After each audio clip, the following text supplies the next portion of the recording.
Okay, we're live.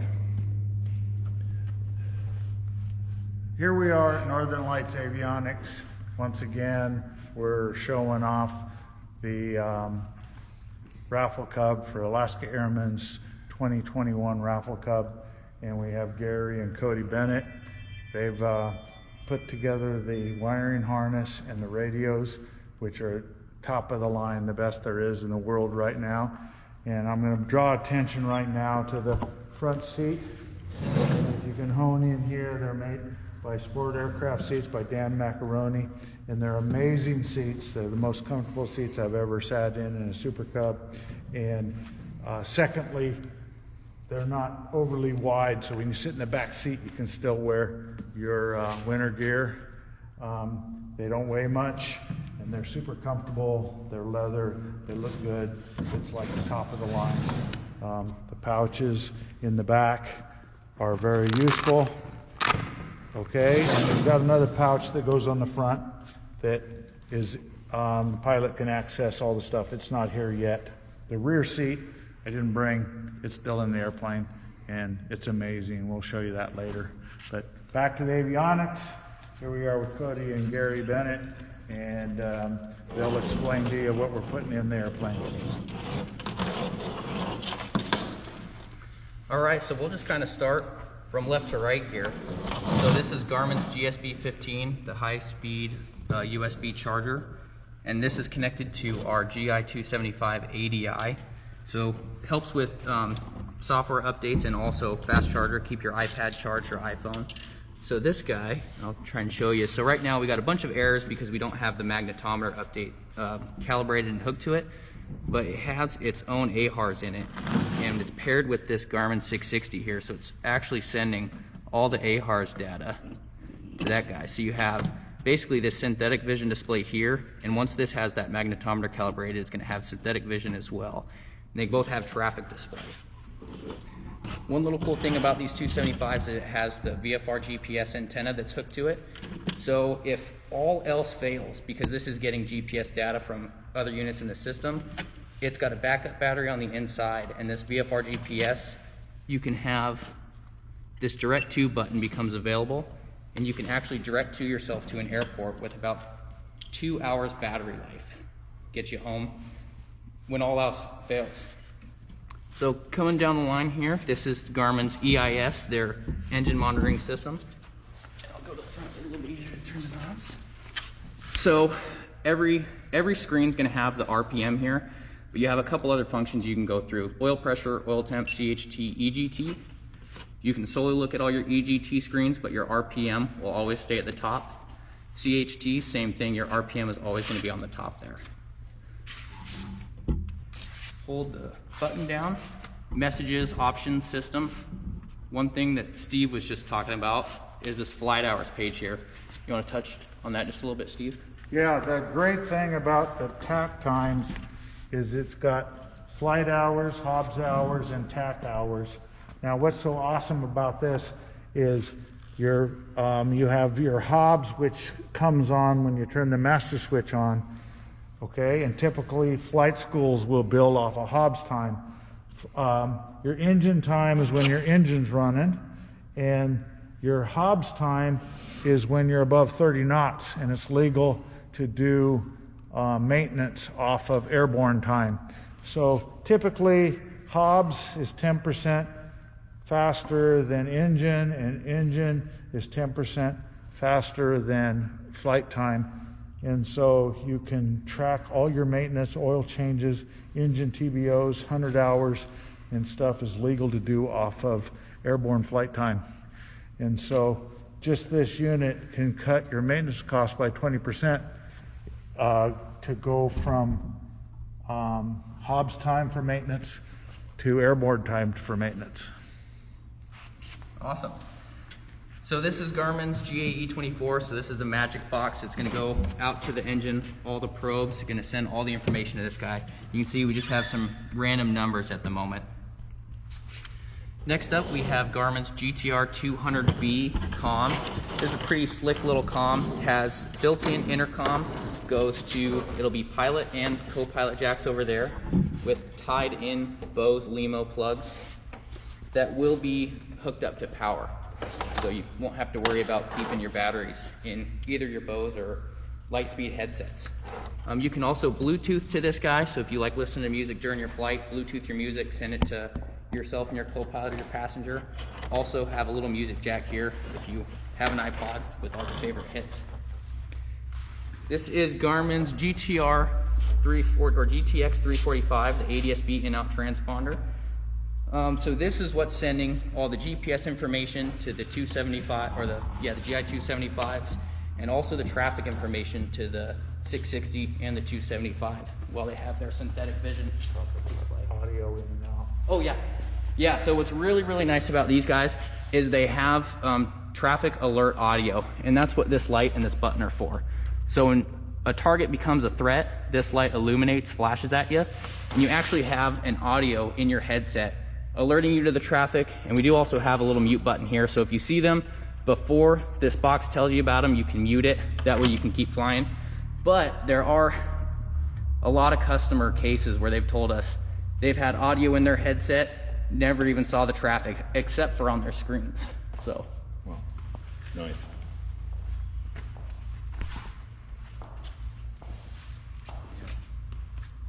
Yeah, just to add to that, this main GI 275 is really, known as a PFD. It has the airspeed, it has the altitude, it has the horizon. It will also have heading and outside air temperatures, and be able to show you winds aloft. So there's a lot of information that shows up on that screen, along with the synthetic vision, which will be optional to either have on the screen or not. With the synthetic vision screen, though, like Cody said, it will also show your traffic ahead of you on the horizon in 3D. So very powerful tool, all in one. And the GI 275, that is the engine monitor, that will strictly be just for engine monitor display. I want to talk lots about the Garmin 345 that's tied in. I've put these in several airplanes, probably a dozen, and the reason I like this is the audio will alert you of traffic, so you don't need to look at your screen for traffic. You can be searching the sky for non-ADS-B out traffic, and you don't ever need to look at your screen, because the alerter, the audio, and the flashing light will alert you and tell you where to look, so you never have to look down at the screen and see where the traffic is. It'll say traffic 1 o'clock high, 1 mile. So that's what's so good about this, is you don't have to have your head in the cockpit. Your head can always be outside looking. absolutely. I had a less expensive unit ordered for one of my airplanes, and there was a mid-air that both airplanes had ADS-B, but neither of them had audio. And the next day I called Gary and upped the ante and bought the Garmin 345. Yeah, so far nobody's been sorry about it, and that's been our #1 feedback, but hands down, is the actual audio alert. Flying along, fat, dumb, and happy, and all of a sudden it calls somebody out that you had no idea was there, and sure enough, there they were. Now, my only complaint about the first Garmin 345 that I had was the audio was too faint, and I could not hear the audio over the tower. And Gary adjusted it, and he increased the audio level of the traffic alert so that it's louder than the volume of the radio. I want it the loudest. I want it to drown everything out, and that's the way that is now on all my airplanes. Yep, and that is an adjustable audio on the install side, not adjustable for the pilot, because it's fixed, and it's an audio that you really don't have control over not having. So if the unit's in there and on, you're going to have that audio if it needs to be there. Yeah, it's a good thing. Yep, and you did make a great point on the fact of having that, just kind of looking over your shoulder. You can keep your eyes outside, which is where they really should be, looking for your other traffic, and let that do its job. You don't have to keep looking down at your heads down display, so to speak. You can keep your eyes outside.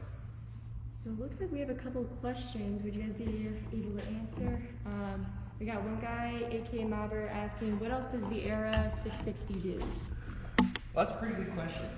So one of the little things that I like, again, because you know Garmin's so awesome in that, seems at least in this package, every single instrument's pretty much talking to each other. So one thing, when the 660 is paired with this 200, you can see we have 121.7 is showing Merrill Ground and 126 is showing Merrill Tower. We can actually come in here. Where do you like to fly to? I do lots of training in Big Lake. I love Big Lake, so Papa Alpha Golf Quebec.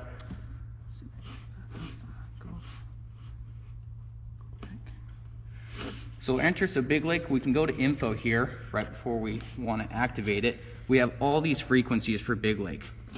So we can just go to the multicom, 122.8, click it, puts it in our standby.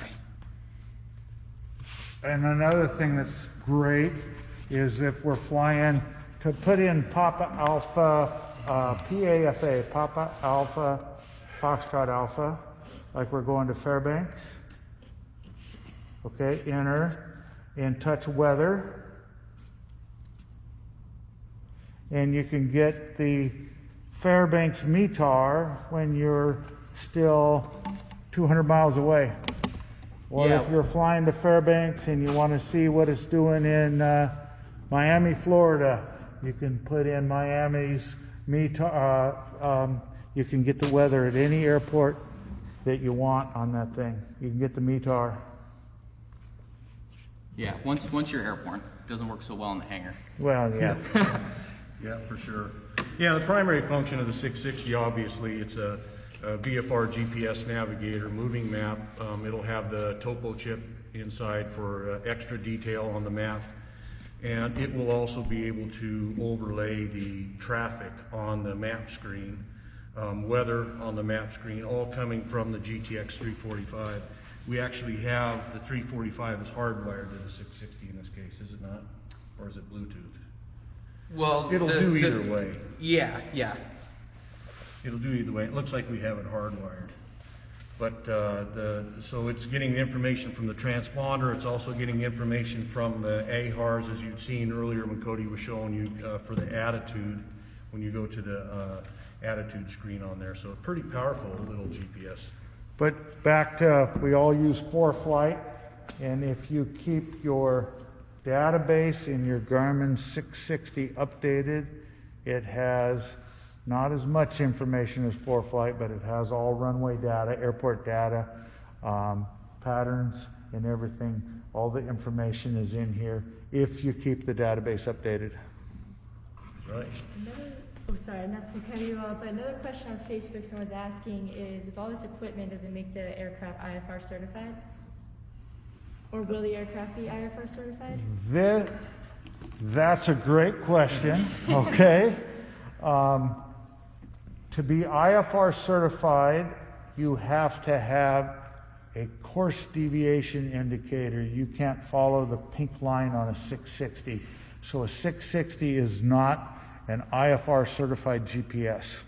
And the 660 is what is sending the data to your primary flight display.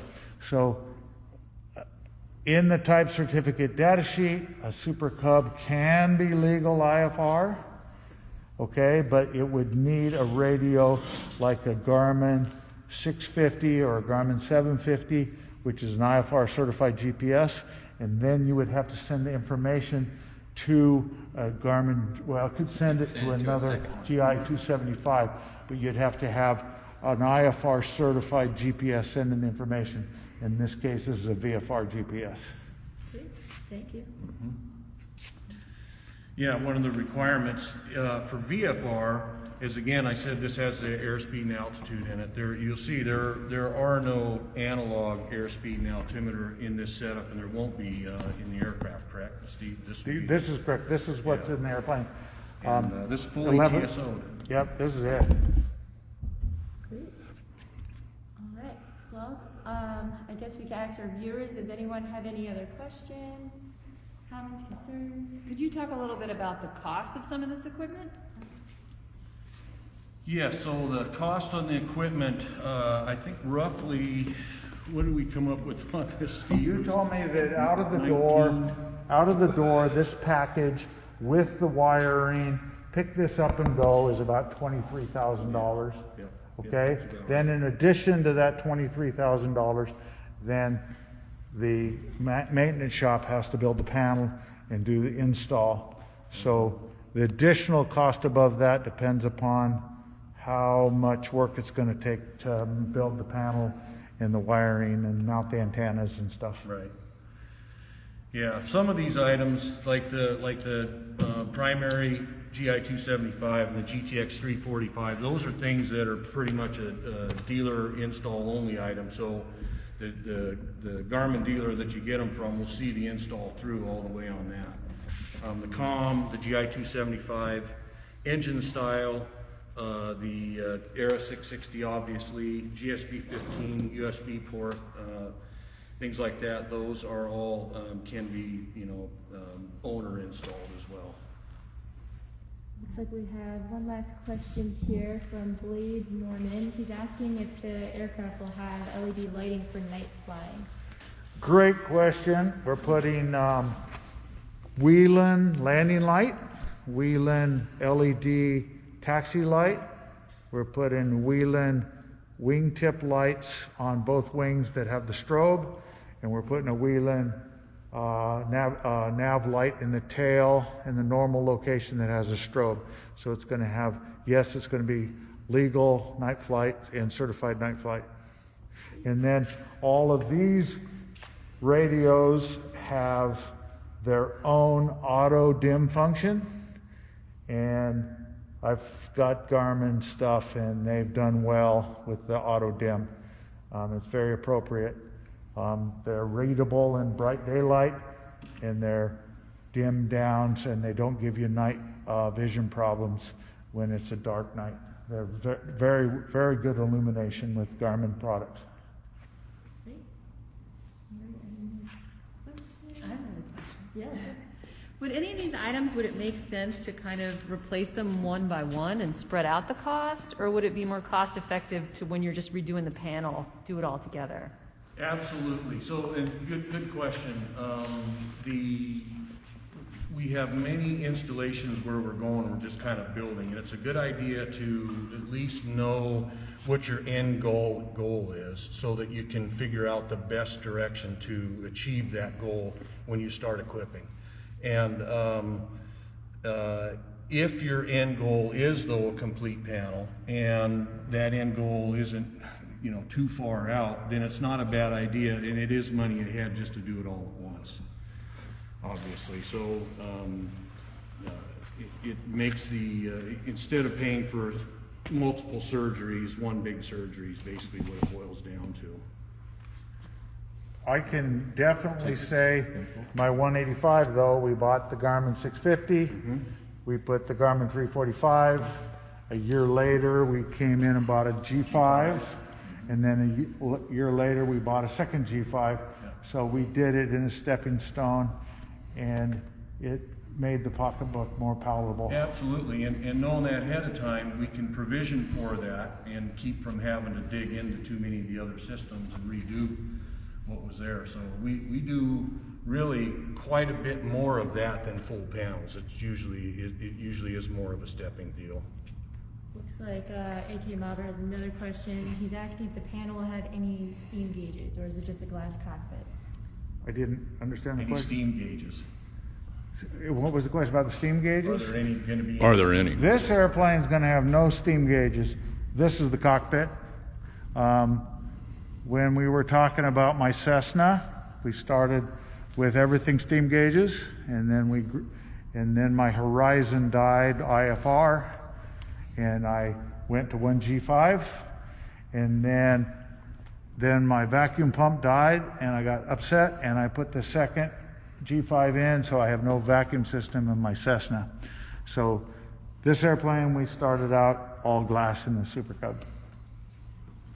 I actually have a question about that. Will that actually save on maintenance costs by going to the glass cockpit instead of using the vacuum system, or any steam gauges for that matter? Say that again? Would that be cheaper on the maintenance side, having all of a glass cockpit instead of steam gauges? That's the hope. Yeah. Vacuum pumps fail lots, and they're very expensive and they're very dangerous when they fail. They fail at an inappropriate time. So far, my Garmin has been seamless, and I've been in there. I love it. It's been good. Haven't had any problems yet. So that's the plan. The number one reason is safety. The number two reason is maintenance. Safety is the top of the list, though. I guess you wanted to talk about some ticket information? Sure, yeah. If we don't have any more questions about the beautiful avionics package, I just wanted to remind everybody how you can buy raffle tickets for this amazing airplane. You can call the Alaska Airmen's Association at 907-245-1251. We're available from 8 to 5, Monday through Friday, Alaska time. You can stop by Northern Lights Avionics, which is where we are today, or you can stop by Steve's hangar at ACME Cub Training. They both have kiosks. There's also a kiosk in the valley at Glacier Aircraft Parts. So those tickets are going fast. They're $60 for one ticket, $275 for 5 tickets, or $500 for 10 tickets. So you'd be crazy not to buy 10. And I also want to remind everybody we are right in the thick of scholarship season. Scholarship applications are due February 1st, so please get those in. Our budget is bigger than ever. We have over $40,000 of scholarships to give away this year. So send in those applications. Call us if you have questions, concerns, you want to talk about it, we'll help you out. We want you to apply, so give us a call. That's all I got. Thanks for joining us tonight. Yeah, thank you, guys here. Awesome, yeah. Yeah, Gary and Cody and Steve Williams. Thank you.